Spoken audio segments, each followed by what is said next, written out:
Hello అండి. ఈరోజు మీ అందరికీ రాగి పిండితో సర్వపిండి చేసి చూపిస్తాను. ఇది చాలా హెల్దీ అండ్ టేస్టీ రెసిపీ అండి. మెయిన్గా వెయిట్ లాస్లో ఉన్న వాళ్ళు, షుగర్ పేషెంట్స్ ఏంటంటే టేస్ట్లెస్ ఫుడ్ తింటున్నాం అని చెప్పి వాళ్ళకు ఒక అసంతృప్తి ఉంటుంది కదా, అలాంటి వాళ్ళకి నిజంగా ఇది చేసి పెడితే చాలా హ్యాపీగా తింటారు. అంతేకాకుండా షుగర్ పేషెంట్స్కి అయితే చాలాసేపటి వరకు ఇది ఆకలేయకుండా ఉండడం వల్ల కడుపు నిండుగా ఉంటుంది. వాళ్ళ హెల్త్ కూడా చాలా మంచిది. అయితే ఇది మరి ఎలా చేశానో, ఏమేమి వాడానో చూపిస్తాను. ఇందులో ఫస్ట్ రాగి పిండి, ఇది ఒక 1.5 నుండి 2 కప్స్ వరకు తీసుకున్నాను. ఇది మిల్లులోదైనా పర్లేదు, బయట కొన్నదైనా పర్లేదు. తర్వాత కాబూలి శనగలు ఒక రోజు అంటే నైట్ నానబెట్టి నెక్స్ట్ డే ఒక 3 విజిల్స్ కుక్కర్లో కొద్దిగా ఉప్పు పసుపు వేసి ఉడికించాను. తర్వాత పెసరపప్పు పచ్చిది ఒక గంట సేపు నానబెట్టుకున్నాను. తర్వాత కొత్తిమీర, మెంతికూర, పచ్చిమిర్చి ముక్కలు, అలానే కొద్దిగా కరివేపాకు ముక్కలు, పచ్చి ఉల్లిపాయ ముక్కలు, ఇంకా క్యారెట్ తురుము, ఇంకా కొద్దిగా జీలకర్ర.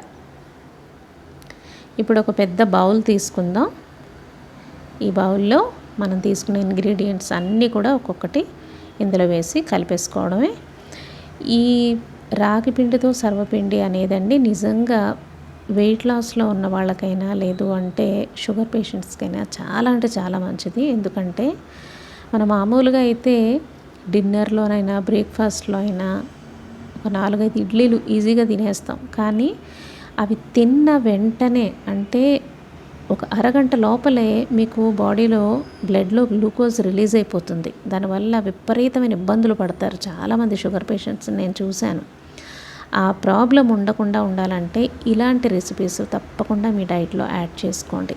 ఈవెన్ వెయిట్ లాస్లో ఉన్న వాళ్ళు కూడా ఏంటంటే బరువు తగ్గాలనుకునే వాళ్ళు కూడా ఇలాంటి రెసిపీస్ని కంపల్సరీ మీరు మీ వెయిట్ లాస్ జర్నీలో యాడ్ చేసుకోండి. హెల్త్ కూడా చాలా మంచిది, అలానే టేస్ట్ కూడా చాలా బాగుంటుంది. జనరల్గా షుగర్ పేషెంట్స్ వాళ్ళు చప్పగా ఉన్నవి తింటున్నామని పాపం వాళ్ళు చాలా ఒక అసంతృప్తిలో ఉంటారు. అలాంటి వాళ్ళకి ఇలాంటివి చేసి పెడితే నిజంగా చాలా హ్యాపీగా తింటారు. మంచి ఫుడ్ తింటున్నామని సాటిస్ఫాక్షన్తో తింటే ఎప్పుడైనా అది మన వంటికి కూడా చాలా మంచి చేస్తుంది. ఇక్కడ నేను ఇంగ్రీడియంట్స్ అన్నీ కూడా తీసేసుకున్నాను. ఇప్పుడు కొద్దిగా సాల్ట్ కూడా ఇందులో వేసేసుకుని దీన్ని ఒక్కసారి మనం ఇవన్నీ కలిసేలా అంటే వాటర్ వేయక ముందే మనం ఒక్కసారి చేత్తో గట్టిగా కలుపుకుంటే ఇందులో ఉన్న తడికే ఈ పిండి ఆల్మోస్ట్ కలిసిపోతుంది. ఇంకా మనకు అవసరం అని అనుకుంటే మాత్రం కొద్దిగా నీళ్లు జస్ట్ పేరుకి వేసుకున్నట్టు ఒక 2-3 స్పూన్లు నీళ్ళులా వేసుకొని దీనికి సరిపడా నీళ్లు చపాతీ పిండిలా కలిపేసుకోవాలి అంతే. కలుపుకున్న తర్వాత మీరు పిండిని అస్సలు నానబెట్టాల్సిన అవసరమే లేదండి, ఇమ్మీడియట్గా చేసేసుకోవచ్చు. అలానే ఇంగ్రీడియంట్స్ని కలుపుతున్నప్పుడు కొంచెం మృదువుగానే కలపండి. ఎందుకంటే కాబూలి శనగలు అవి ఉన్నాయి కాబట్టి అవి చిదిగిపోయేలా కలపద్దు. అవి కాలిన తర్వాత క్రిస్పీగా ఉంటేనే మనకి టేస్ట్ కూడా మనం ఎంజాయ్ చేయగలుగుతాం.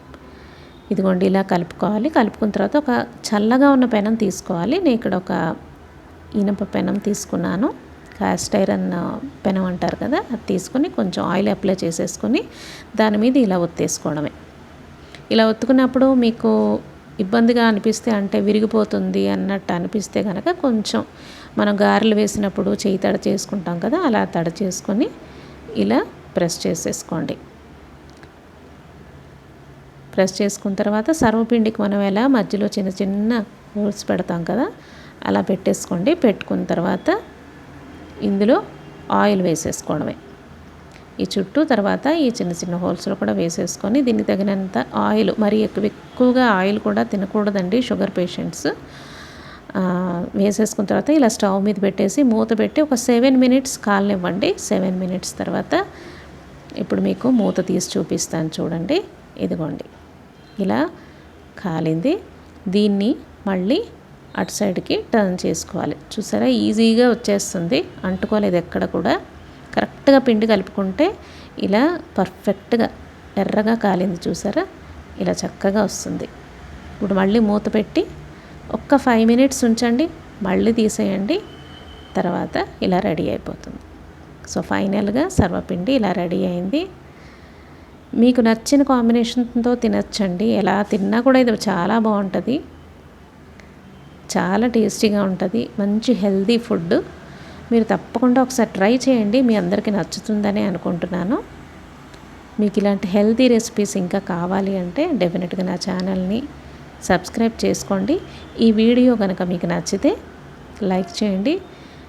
మీ వాళ్ళ ఎవరికైనా హెల్తీ రెసిపీస్ మీరు ఇంట్రడ్యూస్ చేయాలనుకుంటే తప్పకుండా ఈ మంచి రెసిపీని వాళ్ళకి షేర్ చేయండి.